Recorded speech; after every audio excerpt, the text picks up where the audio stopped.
Kemarahan akan membuatmu lebih kecil, memaafkan memaksamu untuk berkembang melampaui dirimu sebelumnya. Damai itu indah, sahabat. Ya, kata-kata itu diucapkan oleh Amalia, salah satu pegawai Alfamart yang baru-baru ini viral. Gitu, Bu. Iya, coba saya lihat dulu mana. Ada. Ambil. Iya, kenapa Ibu nggak jujur? Ya enggak, sini. Nggak mau lah, bayar dulu lah. Sini. Ya. Beberapa hari lalu viral kasus pencurian coklat di Alfamart oleh seorang ibu-ibu. Ulah ibu bernama Mariana Ahong itu diketahui karyawan Alfamart dan kemudian merekamnya. Video itu pun beredar luas. Anehnya, pelaku pencurian marah dan langsung mendatangkan kuasa hukumnya. Ia menekan karyawan Alfamart bernama Amalia untuk meminta maaf. Bila tidak, maka Amalia akan dikenakan UU ITE karena sudah melakukan pencemaran nama baiknya. Yang salah siapa, yang dilaporkan siapa? Katanya Indonesia negara demokrasi. Apa mungkin itu hanya sebuah ilusi? Teriakan rakyat mulai tak didengar, yang punya kuasa justru semakin barbar. Dan saya memohon maaf kepada Ibu Mariana karena atas video yang tersebar kemarin. Kenapa Ibu nggak jujur? Ya enggak, sini.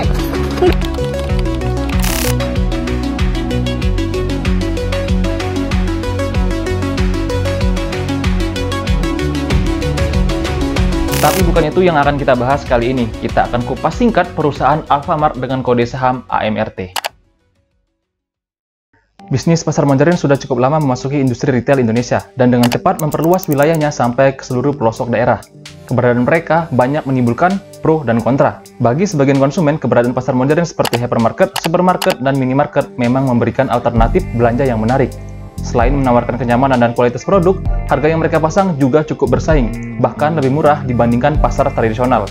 Sebaliknya, keadaan semacam ini jelas membuat risau para retailer kecil. Eksistensi dari minimarket seperti Indomaret dan Alfamart ini ternyata telah berdampak sangat besar bagi pedagang kelontong.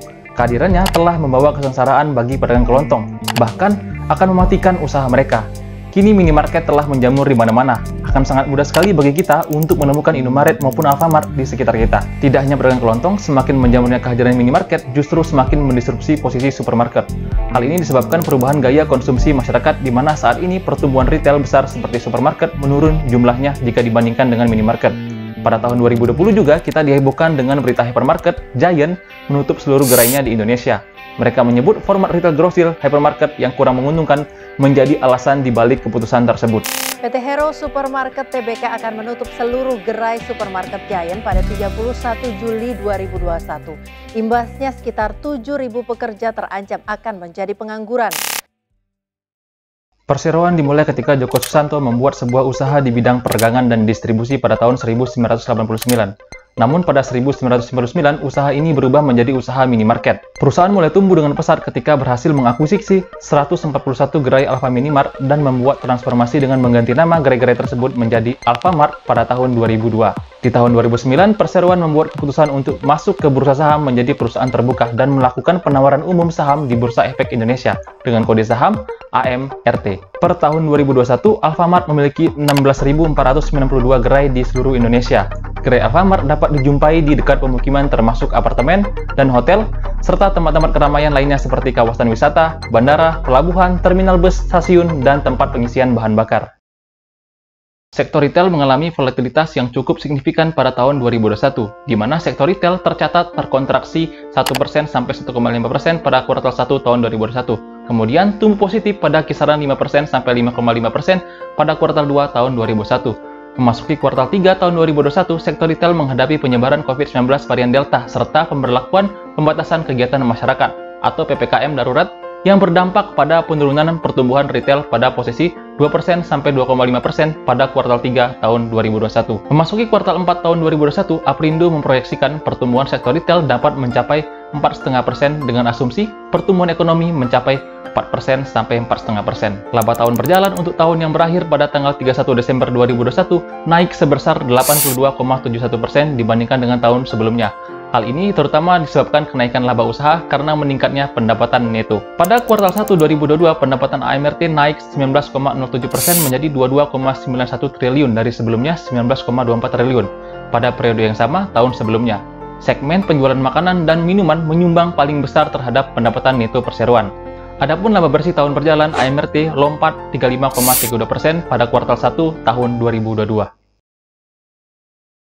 Jumlah gerai terbanyak saat ini masih dipegang oleh Indomaret dengan total 19.472 per Desember 2021. Kemudian disusul Alfamart dan Alfamidi dengan jumlah gerai sebanyak 16.492 dan 1.999 pada Desember 2021. Kita juga dapat melihat, dalam 5 tahun terakhir, Alfamart fokus pada pembukaan gerai di luar Pulau Jawa. Manajemen Alfamart juga mengatakan, Alfamart berfokus untuk mengoptimalkan jaringan gerai perseroan, terus meningkatkan pelayanan konsumen secara lebih kustomisasi, dan berfokus pada pemanfaatan teknologi serta mengedepankan praktik bisnis yang berkelanjutan. Asosiasi Pengusaha Retail Indonesia atau APRindo memproyeksikan bahwa bisnis retail akan segera pulih di pertengahan tahun 2022 jika pandemi menjadi endemi dan tingkat vaksinasi masyarakat sudah mencapai 80%. Selain itu, adanya momen Ramadan dan Hari Raya Idul Fitri 2022 juga diharapkan turut serta meningkatkan bisnis retail di Indonesia. Untuk mempertahankan bisnis, perseroan melakukan inovasi mengikuti perkembangan perilaku konsumsi masyarakat, yaitu tidak hanya melayani pembelian secara offline, melainkan juga secara online melalui WhatsApp atau aplikasi AlphaGift. Dengan kinerja yang baik selama tahun 2021 dan dilanjutkan pada tahun 2022, bisa dikatakan AMRT merupakan wonderful company untuk sektor retail perdagangan makanan dan minuman. Belum lagi berbagai inovasi terus dilakukan untuk menunjang kinerja perseroan. Namun saat ini harga saham AMRT telah naik cukup signifikan dan di per 40,79 kali bisa dikatakan valuasi sahamnya tidak begitu murah. Jadi, bagaimana menurutmu dengan AMRT ini? Layak investasi gak?